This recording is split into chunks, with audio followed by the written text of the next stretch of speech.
Mexico के इंतहाई secure jail में चक्कर लगाता हुआ ये शख्स कोई आम आदमी नहीं बल्कि दुनिया का सबसे बड़ा और सबसे खतरनाक ड्रग स्मगलर एल चेपो है। इसके सेल में खास सीसीटीवी कैमरे लगाए गए हैं जिनकी मदद से 24 घंटे इस पर नजर रखी जाती है। इसके सेल में ना कोई रोशनदान है और ना ही कोई खिड़की, सिर्फ कोने में एक शावर एरिया बना हुआ है। मजे की बात यह है कि इतनी सिक्योरिटी और नजर रखने के बावजूद भी एल चेपो चलते चलते शावर एरिया की तरफ जाता है और फिर दोबारा सिक्योरिटी स्टाफ को नजर नहीं आता। आधे घंटे के बाद जब उनको शक हुआ तो वह सेल के अंदर गए, लेकिन दुनिया का सबसे बड़ा ड्रग स्मगलर भाग चुका था। आखिर वह कहां से और कैसे भागा, आइए एल चेपो की जिंदगी और उसकी स्कैम पर नजर डालते हैं। 1957 में मेक्सिको के छोटे से टाउन बादेराग्वातो में पैदा होने वाले एल चेपो का असल नाम ओकीन गुजमैन है, लेकिन बाद में उसने खुद को एल चेपो का नाम दे दिया। उसकी ड्रग ट्रेडिंग की आदत उसको विरासत में मिली थी। उसका बाप जो खुद भी एक छोटा मोटा ड्रग डीलर था, उसने छोटी एज में ही एल चेपो को घर से निकाल दिया था। एल चेपो के पास गुजारा करने के लिए कोई रोजगार नहीं था और ढूंढने पर भी जब उसे कुछ नहीं मिला तो उसने भी ड्रग्स बेचना शुरू कर दी। सिर्फ 15 साल की एज में ही उसने खुद ड्रग्स उगाना शुरू कर दी। वो अपने लिए कोई सुनसान एरिया चूज करता और वहाँ पर मैरिवाना उगाने लगा। आहिस्ता आहिस्ता उसकी ड्रग ट्रेडिंग इतनी बढ़ने लगी कि मेक्सिको के बड़े ड्रग डीलर्स उसको अपने गैंग में लेना चाहते थे। एक 970s की दहाई में उसने एल ग्वेरो पाल्मा नामी एक ड्रग ट्रेडिंग गैंग को ज्वाइन कर लिया। इस गैंग में वो ड्रग की स्मगलिंग की निगरानी किया करता था और वो अपने काम में इतना सख्त था कि जब भी कोई डिलीवरी लेट होती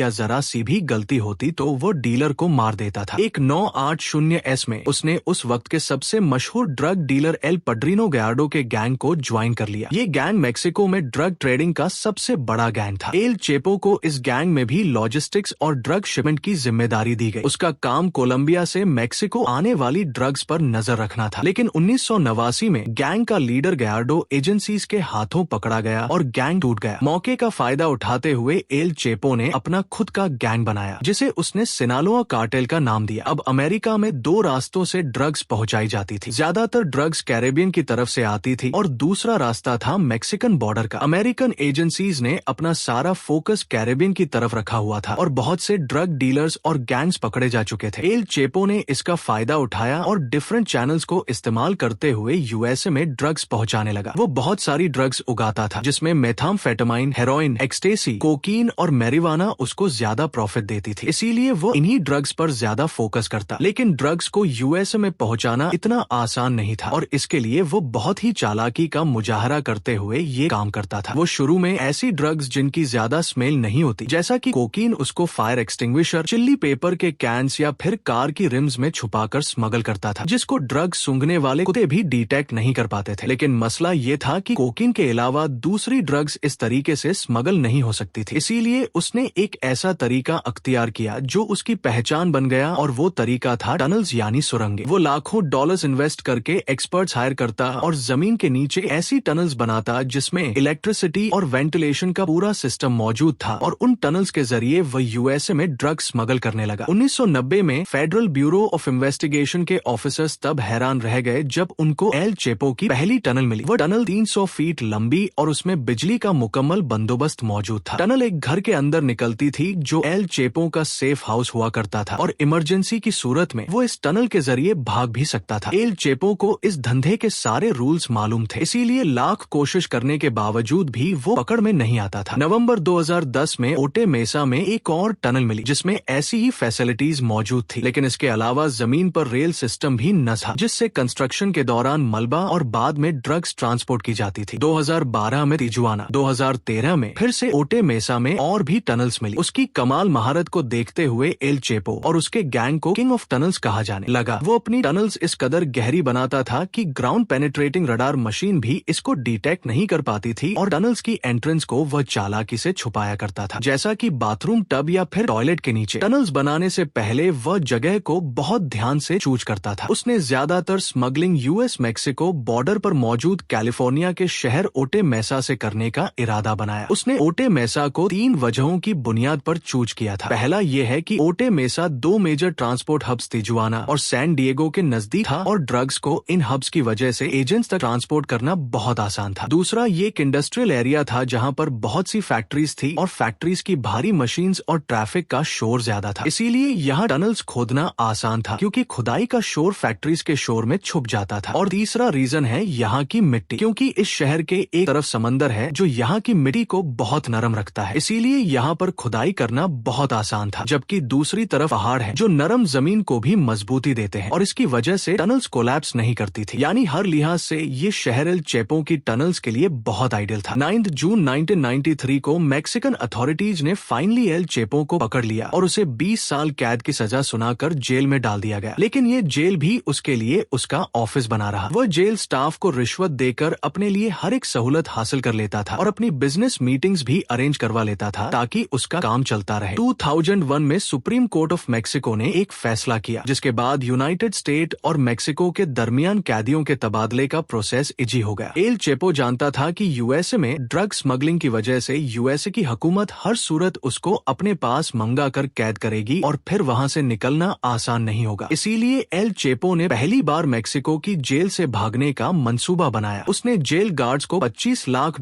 की रिश्वत दी और लॉन्ड्री बास्केट में बैठकर जेल से भाग निकला। अगले 13 सालों तक उसने फिर से अपनी टनल्स, ड्रग ट्रेड और दूसरे क्राइम्स की वजह से बगैर पकड़े यूएसए और मेक्सिको की सरकार की नाक में दम किए रखा। लेकिन 13 साल की मेहनत के बाद मैक्सिकन एजेंसीज को उसकी एग्जैक्ट लोकेशन पता चल गई और उसके घर पर रेड कर दी गई। अब की बार भी उसने अपने भागने का बंदोबस्त कर रखा था। वो बाथरूम में बाथटब के नीचे एक सीक्रेट टनल में घुस गया, लेकिन अथॉरिटीज ने उसको ज्यादा दूर नहीं जाने दिया और फाइनली वह एक बार फिर से पकड़ा गया। अब उसे मेक्सिको की सबसे महफूज जेल एल्टिप्लानो मैक्सिमम सिक्योरिटी प्रिजन में भेज दिया गया और उस पर खासूसी नजर रखी जाने लगी। लेकिन सिर्फ एक साल के बाद 11 जुलाई 2015 को जब वो अपने सेल में टहल रहा था तो रात को 8:50 पर उसको आखिरी बार शावर एरिया के पास देखा गया। उसके सेल में सिर्फ शावर एरिया ही था जो कैमरा की आंख से छुपा हुआ था। करीब आधे घंटे के बाद जब वो कैमरा पर नहीं देखा गया तो सेल का मुआयना करने के लिए लॉकअप खोला गया। जब तक गार्ड्स अंदर गए तब तक एल चेपो जा चुका था। उसने बड़ी चालाकी से शावर एरिया के गटर को बढ़ा करके एक टनल खोदी जो नीचे एक बड़ी टनल के साथ कनेक्टेड थी। ये टनल 1.5 किलोमीटर दूर एक करीबी कंस्ट्रक्शन साइट तक खुलती थी। जमीन से 33 फुट नीचे और 5 फुट 7 इंच चौड़ी ये टनल इतनी बड़ी थी कि इसमें से आसानी से इंसान गुजर सकता था। लेकिन इस बार उसकी आजादी ज्यादा लंबी नहीं थी। 8 जनवरी 2016 को लॉस मोचेस में मैक्सिकन मेरिन्स ने उसके सेफ हाउस पर फिर से हमला किया और शदीद मुजामत के बाद वह एक बार फिर से पकड़ा गया। इस बार अमेरिकन सरकार ज्यादा रिस्क नहीं लेना चाहती थी, इसीलिए 2017 में एल चेपो को मैक्सिकन सरकार ने यूएसए के हवाले कर दिया, जहां वो सुपर मैक्स प्रिजन कोलोराडो में अपनी उम्र कैद की सजा काट रहा है। लेकिन हकीकत ये है कि जितनी भी सिक्योरिटी हो, अमेरिकन सरकार को ये डर ही रहता है कि कहीं एल चेपो दोबारा से ना भाग जाए। उम्मीद है ये वीडियो भी आप लोग भरपूर लाइक और शेयर करेंगे। आप लोगों के प्यार भरे कमेंट्स का बेहद शुक्रिया। मिलते हैं अगली शानदार वीडियो में।